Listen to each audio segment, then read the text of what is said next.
सुट्टीसाठी माहेरी आले की एक वेगळीच मजा असते. दिवसभर गप्पा, मस्ती आणि संध्याकाळी अचानक लागणारी छोटीशी भूक. कालच आम्ही पावभाजी केली होती, त्यामुळे काही पाव शिल्लक होते. मग मी आणि माझ्या बहिणीने ठरवलं, चला आज झटपट मसाला पाव बनवूया. कामाचं वाटपही झालं. बहिणाबाईंनी मोठ्या थाटात जाहीर केलं, कांदा टोमॅटो चिरायची जबाबदारी माझी आणि मसाला पाव बनवण्याची जबाबदारी अर्थातच ताईची. सगळ्यात पहिले कढईमध्ये थोडंसं तेल गरम करून घेतलं. त्यात मोहरी आणि जिरे टाकले. फोडणी तडतडली की त्यात बहिणाबाईंनी बारीक चिरलेला कांदा, टोमॅटो आणि शिमला मिरची घातली. तुमच्याकडे हिरवे वाटाणे असतील तर तेही घालू शकता. हे सगळं 2 ते 3 मिनिटं छान परतून घेतलं. आता आली मसाल्यांची एंट्री. हळद, लाल तिखट, पावभाजी मसाला आणि चवीनुसार मीठ.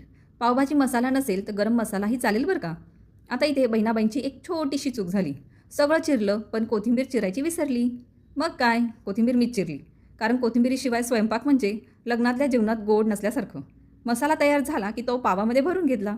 तव्यावर थोडंसं तूप किंवा बटर घालून दोन्ही बाजूंनी छान खरपूस होईपर्यंत भाजून घेतलं आणि अशा प्रकारे तयार झाला स्पेशल मसाला पाव. तुमच्याकडेही असे शिल्लक पाव असतील तर ही रेसिपी नक्की ट्राय करा. आणि हो, बहिणाबाईंसारखी कोथिंबीर चिरायला विसरू नका.